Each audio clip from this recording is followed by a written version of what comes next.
Hey everybody.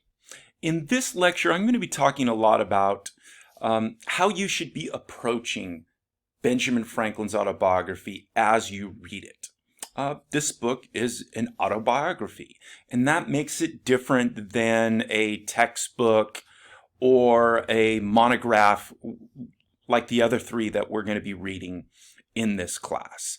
And so there are some issues, and we'll talk about how to read an autobiography to try and extract the kind of information you're going to need to learn about the Enlightenment.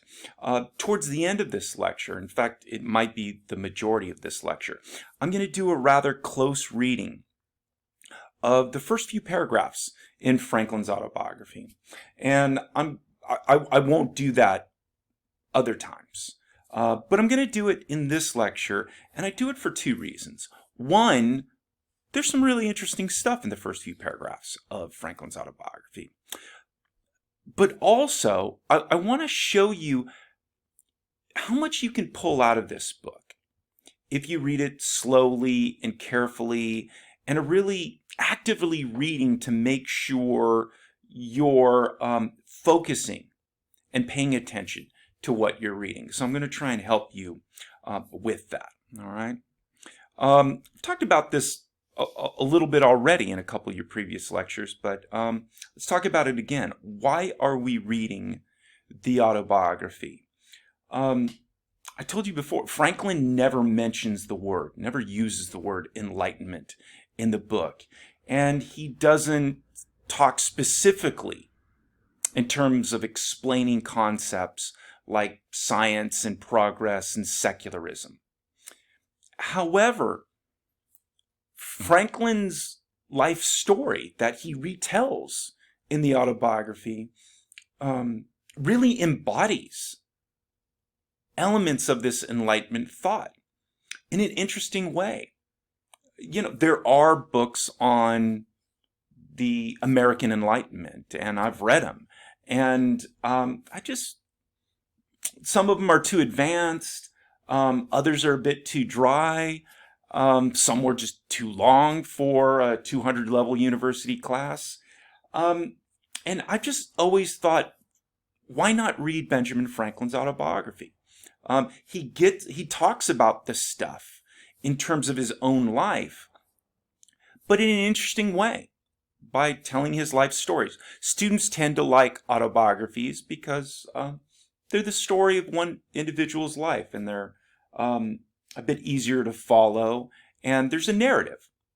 So it can make it interesting. And so all of those elements of Enlightenment thought we've discussed in previous lectures, Franklin's going to get to those, and I'll highlight those in these lectures as we go. That's why we're reading Franklin's autobiography. Why have other people read Franklin's autobiography? Well, already in previous lectures, I've told you that Franklin did a lot of things. All right. He was a scientist. He was an inventor. He was a political leader. He was a businessman. He was a founding father. He was a revolutionary. He was a great many number of things. But first and foremost, Benjamin Franklin was a writer. If it had not been for Benjamin Franklin, the writer, there wouldn't have been all those other Benjamin Franklins. Franklin's initial success in life came from his ability to write. Through most of his life, particularly prior to his involvement in the Revolution and the framing of the Constitution, Franklin was principally known as a writer. That's what he would have been best known as. And so Franklin is a good writer. People enjoyed reading what he wrote. The autobiography is well written. Generation after generation of Americans have turned to the autobiography for insights into Franklin's life, to learn about American history. Very importantly, Franklin's autobiography is the story of the self-made man. In fact, Franklin is one of the earliest examples of this genre of American storytelling, the story of the self-made man. Somebody from a rather modest background who goes on to achieve great things. Franklin's life story is supposed to be the embodiment of what is possible in America. He is the American success story. We'll maybe qualify some of that and talk about some of that as we go. But this is one of the reasons why people have read Franklin's autobiography, almost like a self-help book, to try to replicate the success of Benjamin Franklin's life. And again, we might talk about that more. Now, in this class, we're going to be talking about particularly for its insights into the Enlightenment. But there have been various reasons why people have turned to the autobiography and been interested in it. Let's talk about how Franklin wrote the autobiography. One of the things you'll notice, we don't have anything like this from any of the other founding fathers. Washington, Jefferson, Adams, Hamilton died young, so prospects of him writing an autobiography were unlikely. We don't have anything like this, which might be a little surprising today. Today, autobiographies of the powerful, rich, and famous are quite common. But in Franklin's time, autobiographies were rather unusual. Why did Franklin write it? One of the speculations goes back to our old Puritan friends that we were discussing for so long before. Franklin grew up in Boston in 1706, just miles away from the village of Denham. Books were really expensive at that time. We'll talk more about this as we go. And they did not have free lending libraries. You couldn't just walk into a building and take a book and say, thanks, I'll bring this back in 2 weeks. That didn't exist. Franklin would make that happen in Philadelphia, where he moves. So for people like Franklin, who from the earliest of ages was a voracious reader, loved to read, getting access to reading material could be problematic unless you came from some rich family that had a lot of books or could buy a lot of books. And so Franklin would read whatever he could get his hands on. Now,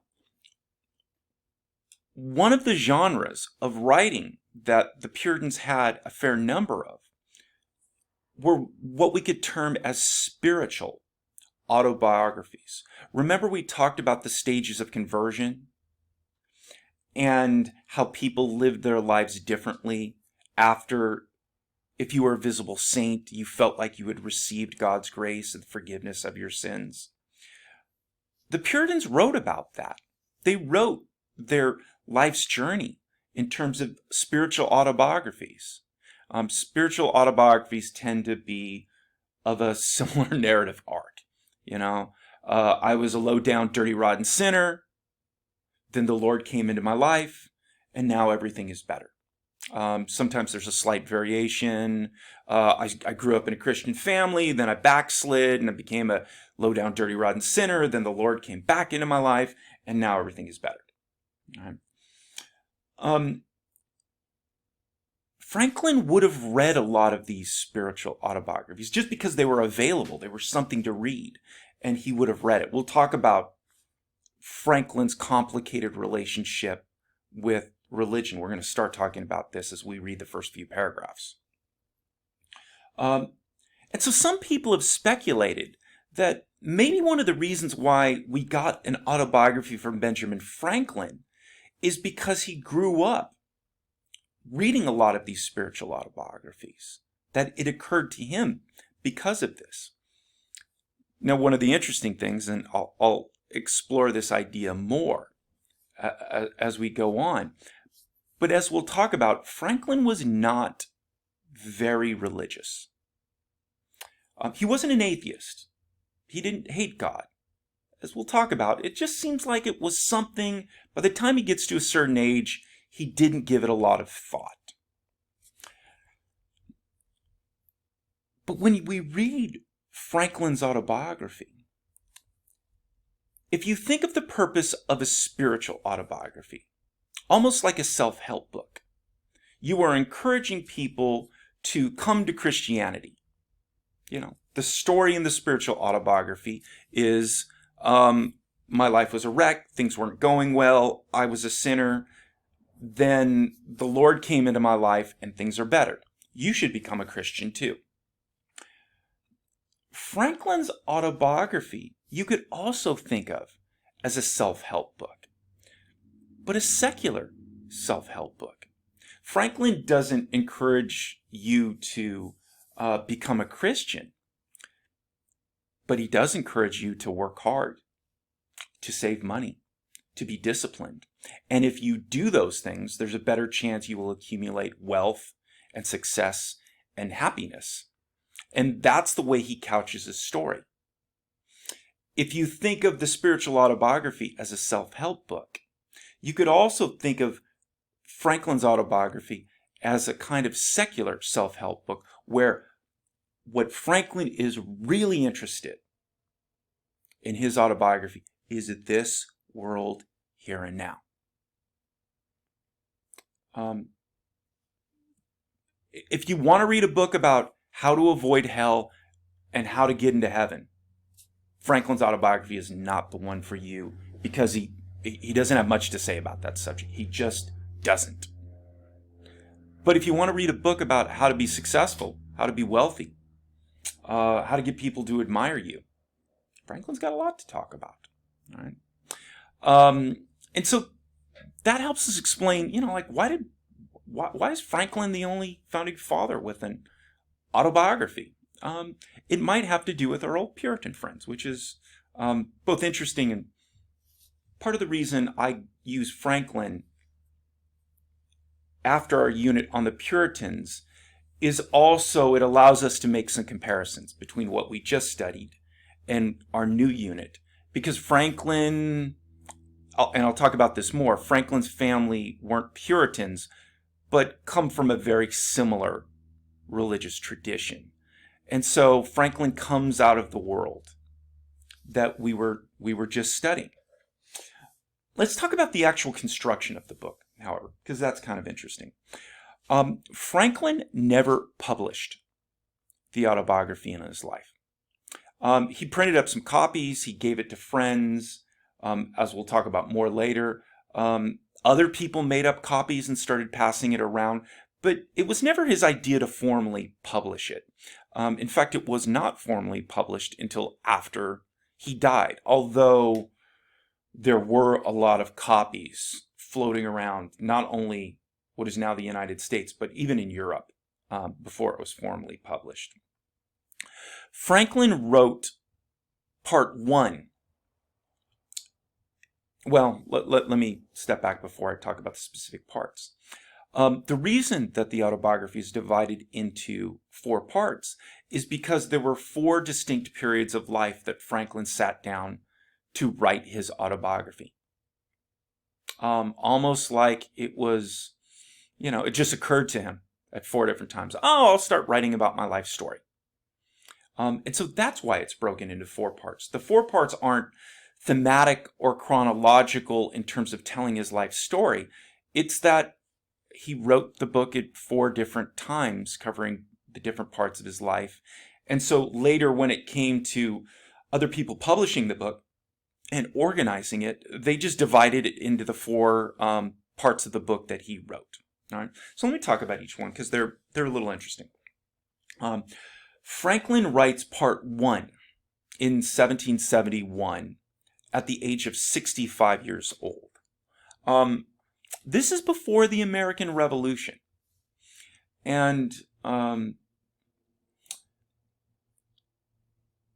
therefore, he doesn't talk about the Revolution. Well, we'll talk about his discussion of the Revolution, because that's really interesting later on. Franklin was a trade representative to the colony, for the colony of Pennsylvania. It's before the Revolution, in England. And so he's living in England. He has a week's vacation at a friend's country estate, and he just decides to write about it. We're gonna read the first few paragraphs in a second. He's gonna explain more to us why he did that. And then part one covers Franklin's life from his childhood to his early 20s. And then he just stops, leaves it alone. And it's not for another 13 years until he starts writing again. In 1784, Franklin is now in France, now a trade representative for the United States of America. The revolution is over and it's been successful, and the United States is now an independent nation. And Franklin is a representative not for a colony, but rather for a new country. And Franklin decides to start writing his story. We'll talk about why he picks up on this when we get to part two. It's interesting. He's now 78 years old and starts writing about his life. And then again, he stops.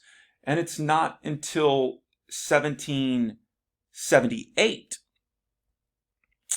a few years later, when he starts writing part three. Now, what's interesting about the year 1788 is some of those same revolutionary founding fathers have reconvened in Franklin's adopted city of Philadelphia to craft a new constitution in 1787 and 1788. Some of those same founding fathers created the Constitution that the United States has to this day. Whenever I read part three, I'm always distracted while I'm actually reading part three, thinking about that at the same time Franklin was writing this, maybe at nighttime, maybe earlier in the day, earlier in the day, he was thinking about and helping craft this new constitution. For a history nerd like me, that's super cool. Part four, Franklin writes in 1790 on his deathbed. Franklin dies in 1790. He's very old, he's sick, and he knows he's dying, and so he's trying to finish up as much of his memoir. Franklin never called it his autobiography, he always called it his memoir. And so that's why the book is divided into 4 parts. Franklin wrote it at 4 different periods of his life. It wasn't a big project. It's not something he thought a lot about. It's not something he published. But fortunately, it's something we have because it offers really interesting insight into the United States and our history, and specifically for us, the Enlightenment.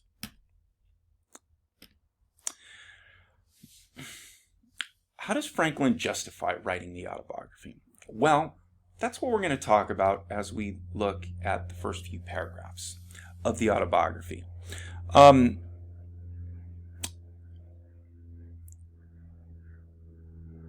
Writing an autobiography is an act of ego.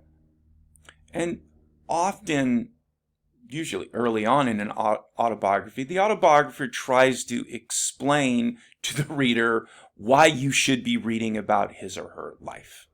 What reason? And so Franklin offers justification. Now, he never published the autobiography, but he printed up copies and gave it to friends and family. So he's sort of explaining to them sort of why he wrote it, his justification for doing so. And his justifications are really interesting. And so now what I'm going to do is I'm going to come off the PowerPoint slide, and I have there we go. I have an online version of this just for you guys to be able to see while you're reading it. While you're listening to my lectures, I highly recommend you have a copy of the autobiography next to you while you're reading it. Because I'm never going to read in as much detail as I'm going to right now, but I will often refer to passages because it's an autobiography.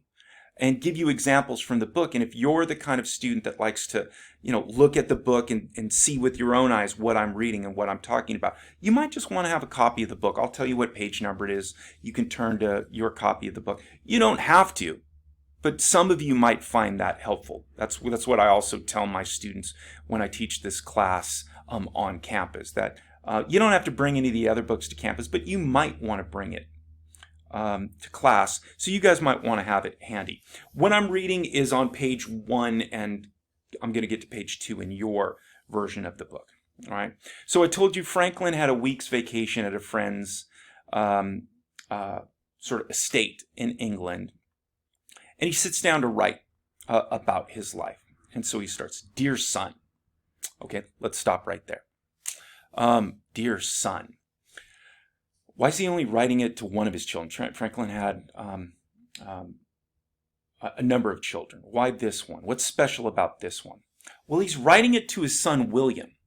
William was a child born to somebody other than Franklin's wife, who, by the way, Franklin wasn't actually married to. The history was a little freakier than sometimes people imagine it. People tend to think back into the past as some kind of imagined 1950s sitcom, but the past was a bit weirder than people often imagine. So Franklin cheated on his fake wife. We'll talk about it. She really wasn't a fake wife, but kind of she was. And had a child. And this child was William. Now, fortunately, Franklin claimed this child and gave him his last name. So he was William Franklin. This was a big deal back in those days. Ideas of legitimacy in your family line were important. Watch Game of Thrones for a fictional example of how life can be kind of difficult if your father doesn't claim you. William himself, now he's son here, and so we might imagine, when we think of children, we think of small children, but William was a middle-aged man at this time, quite successful in his own right.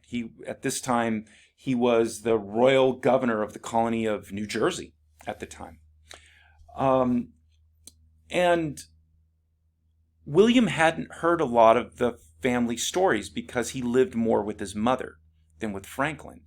And so Franklin's first idea in writing the autobiography was dedicating it to this son, William, so he could learn about his life.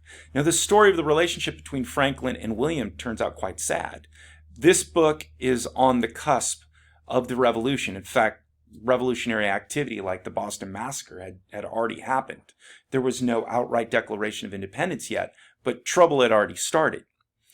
When the revolution breaks out, William sides with the English.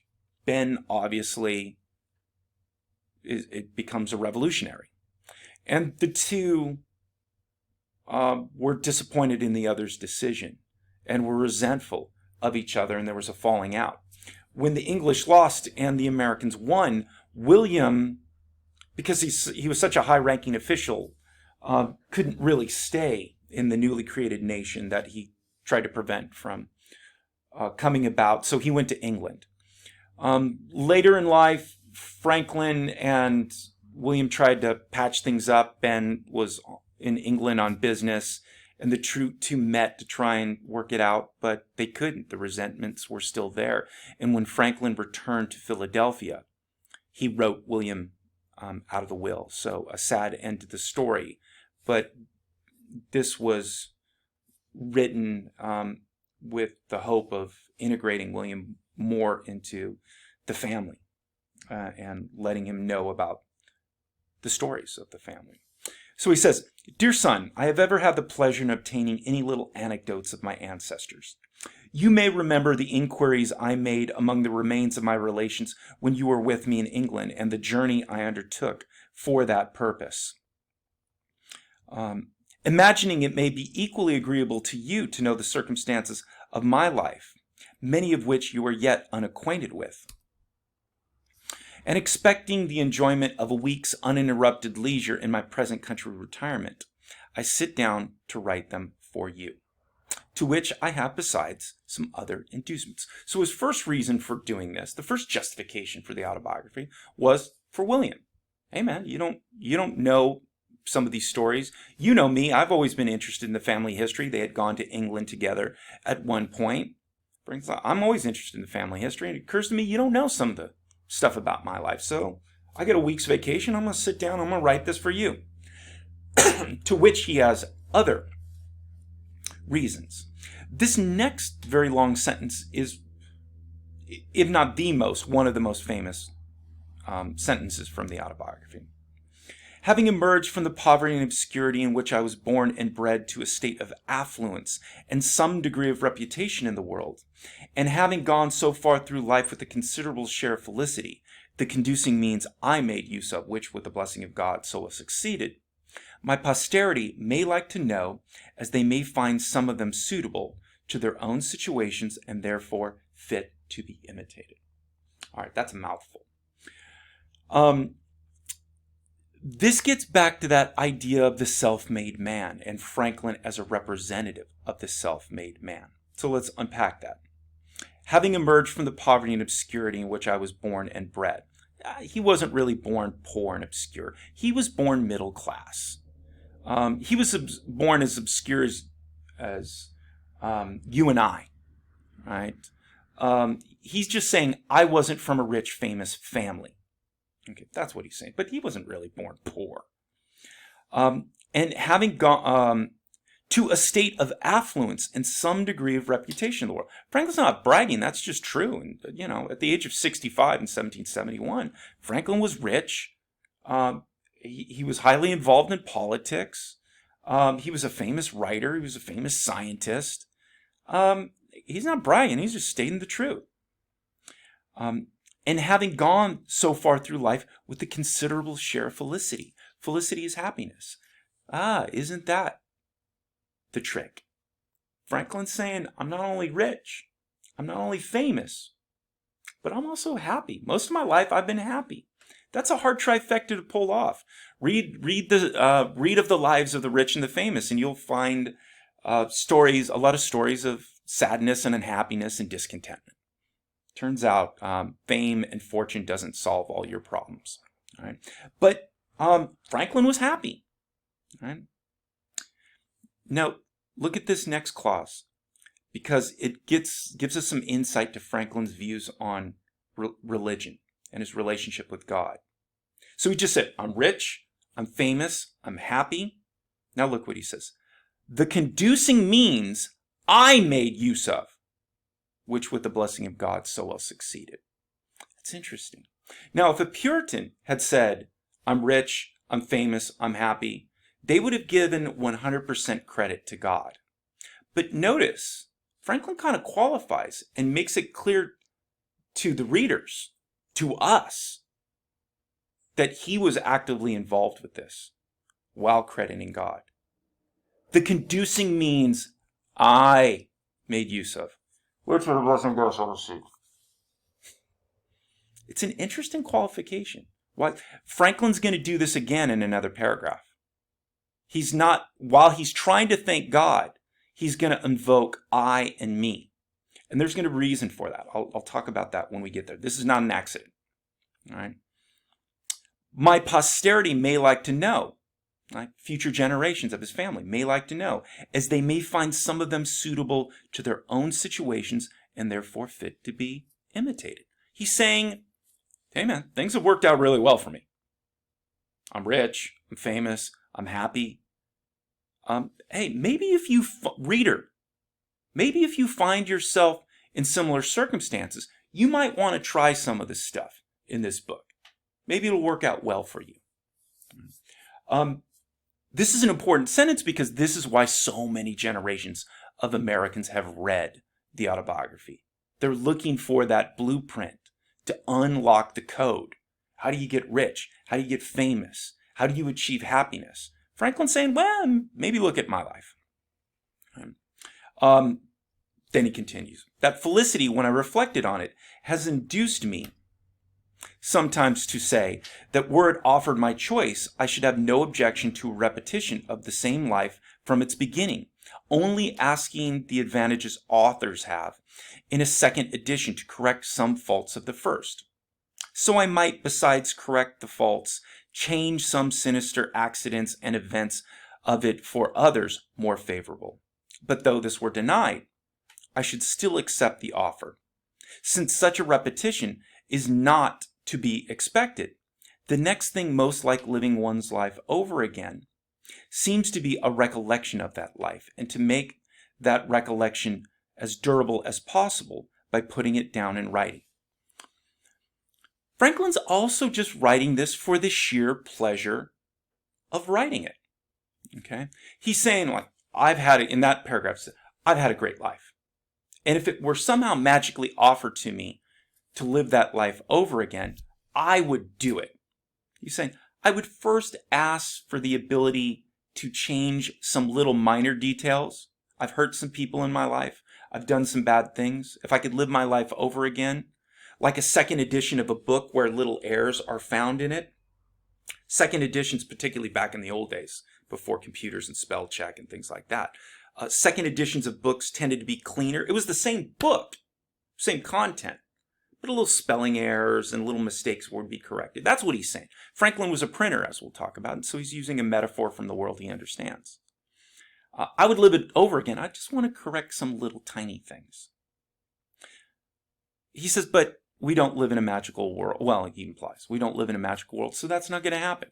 So the best thing I can do is to remember that life and to make the experience as durable as possible, put it down in writing. All right? A lot of you guys are young that are watching this video. As you get older, you will understand what Franklin's talking about. As you get older, you have more things to remember and look back upon and think fondly of and remember the good times. You guys, most of you guys are really young, and so your focus tends to be the future and looking forward and excitement about that. When people start getting older, they start reflecting more back on the past. And Franklin is 65 years old. So he's saying, I'm also just doing this for me because I'm going to enjoy the process of remembering my life. Hereby too I shall indulge in the inclination so natural in old men to be talking of themselves and their own past actions. And I shall indulge in it without being tiresome to others, who through respect to age might conceive themselves obliged to give me a hearing, since this may be read or not as anyone pleases. Franklin's being a little self-deprecating here. He's saying, I'm an old man. And what do old dudes like to do? Old dudes tend to like to corner young people and tell them about their stories of their golden days. And young people, they don't really like this, but they put up with it out of respect for age. And Franklin's saying, I am that guy, but I don't want to be that guy. I want you to hear my stories, but I don't want to force you to hear my stories. So this is what I'm going to do. I'm going to write it down. And, if any family or friends are interested, they could pick it up and read it or not, and I don't want to be tedious. He's being a little funny and self-deprecating here. Like, I don't want to be that guy, but I am that guy. And lastly, I might as well confess it, since my denial of it will be believed by nobody. Perhaps I shall a good deal gratify my own vanity. Indeed, I scarce ever heard or saw the introductory words, without vanity I may say, and etc., but some vain thing immediately followed. Most people dislike vanity in others, whatever share they have of it themselves. But I give it fair quarter whenever I meet with it, being persuaded that it is often productive of good to the possessor and to others that are within his sphere of action, and therefore, in many cases, it would not be altogether absurd if a man were to thank God for his vanity among other comforts in life. Okay. So interesting. All right. This last one gives us a really interesting glimpse to, okay, Franklin grew up near Denham, and he was born within that 100-year history that we studied.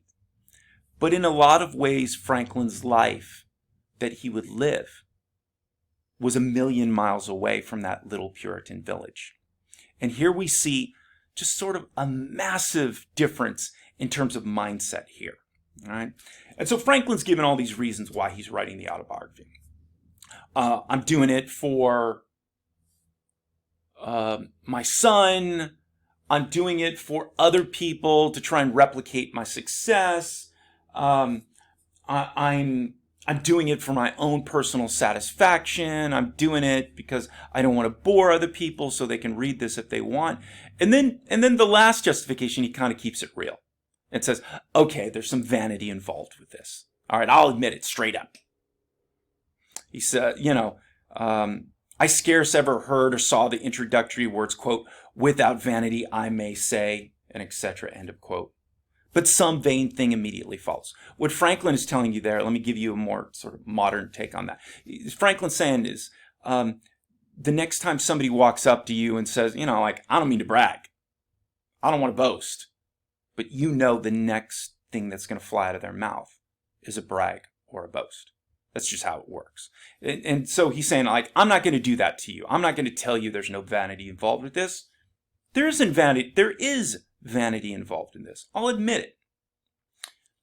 But then he starts trying to justify a degree of vanity.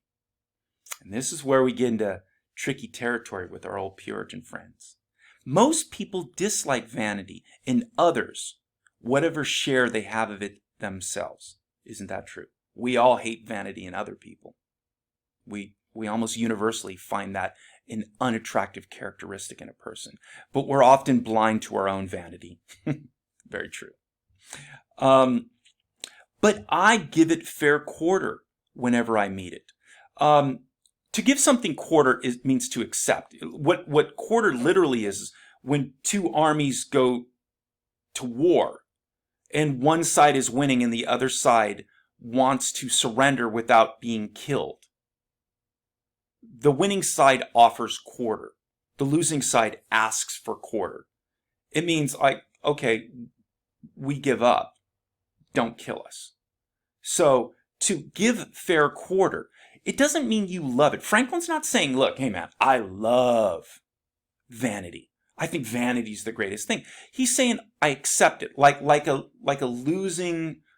winning army agreeing to not kill the surrendering army.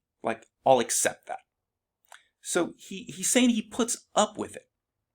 I give it fair quarter whenever I meet with it, being persuaded that it is often productive of good to the possessor and to those that are within their sphere of action.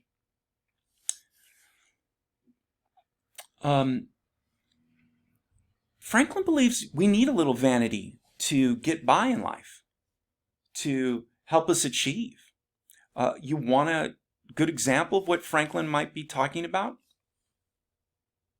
What we're doing right now. What you are pursuing in university. Are all of you here simply for a thirst for knowledge and a love of learning? Is that 100% why you're here? Or do you have some other motives? Do you want that shot of vanity that will come when you are a college graduate, to be able to tell people when people ask you, are you a college graduate? And yes, I graduated from Cal State Fullerton. Yeah, that'll be a nice feeling for you. All right. There's some vanity involved with that. Are you hoping this will help you get a better job so you can buy a nicer house, have cooler cars, go on more exotic vacations, impress other people? Maybe the knowledge you're going to learn, you aren't terribly interested in the knowledge itself, but you think it will translate to helping you achieve certain amounts of success later in life. That's what Franklin's talking about. And as far as Franklin is concerned, that's totally fine. If a little bit of vanity is getting you to sit through my lectures and to listen to me and study and gain knowledge, Franklin's like, I'm totally cool with that. I'm okay with that kind of vanity. And not only is it good for you, but it'll be good for people within your sphere of influence. Maybe you'll create your own company.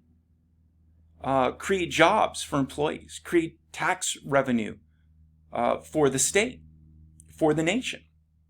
Franklin's like, isn't that wonderful? Okay, one of the best things you'll ever do for your children's educational career, if you have children, is simply be a college graduate yourself. You will be their inspiration. You will help them through the process. They will see an example of somebody who's done this in their life. That's what Franklin, if some vanity is making you get through college, Franklin's okay with it because he finds a little bit of vanity, again, not unlimited, but a little bit of vanity is good for you, and it's good for some other people in your life. But then he takes it further. And therefore, in many cases, it would not be altogether absurd if a man were to thank God for his vanity among other comforts in life. That's where he, as far as the Puritans would have concerned, that's where Franklin just went to crazy town. Okay. Now let's go back to our Puritan friends and understand their way of thinking. Despite what you may have heard, money is not the root of all evil. You may have heard that before. Money is the root of all evil. No, money's not the root of all evil. Turns out actually vanity, from a Christian perspective, is the root of all evil. Vanity is when a person focuses on what they need and what they want in exclusion of what others need. Now, the hard part for most religious faiths, but particularly for Christianity, is setting aside what you want to do and deciding to follow the will of God. There's a stack of money that I could easily see, and I would like to do that because I could go and buy fancy things. But that's not what God wants me to do. So I'm going to put aside my own vain desires, and I'm going to follow the will of God. There's a beautiful woman over there batting her eyes at me, and I would like to go and make time with that woman. But I'm already married, and God would not like me to do that. And so I'm not going to talk to that woman. I'm not going to spend time with that woman. I'm not going to engage with that woman. Instead, I'm going to follow God's will. If you trace all sinful behavior, it ultimately stems from vain desire. What you want to do. Money isn't the root of all evil. Money is something you want precisely because it allows you to indulge in your vain desires. Right? Vanity is a step deeper, further back than money. Why do you want money? You want money because you are vain. At least excessive money. We all need some money to eat and have shelter and things like that. That's not what I or Franklin's talking about. So for the Puritans, vanity is something that needed to be desperately suppressed. And here, what do we find Franklin doing? Franklin's like, hey man, I'm cool with vanity. Not only am I cool with it, it's good for you, it's good for your family, it's good for other people within your sphere of influence. Why? Well, vanity's good for you in this world, here and now.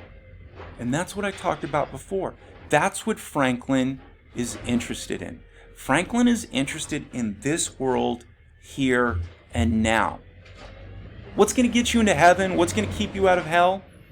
He's not concerned about that. He's not worried about that. What he's worried about is this world, here and now. Vanity can help you in this world. As we talked before about the Puritans, however, like their first priority, at least initially in the original utopian vision of the town, their initial desire was not about maximizing profits, maximizing yields. If those things came, that was fine. And the Puritans were not against, at least were not against the accumulation of wealth. They were okay with it. But it couldn't compromise your faith. It couldn't and shouldn't lead you down the wrong path.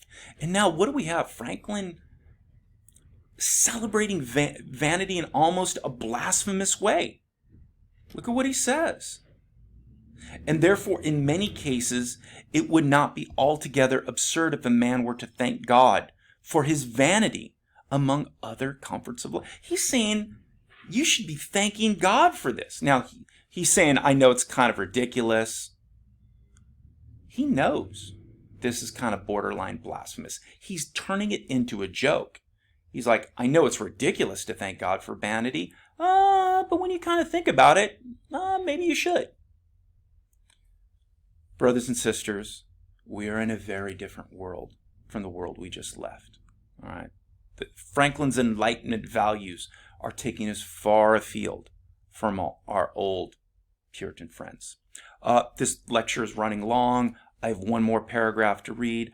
I won't do that now. I'll integrate that into something else, talking about Franklin's religious views. So we'll return to that, but it's getting a bit long with this. Okay, everybody. Thanks for watching. I'll see you next time. Bye.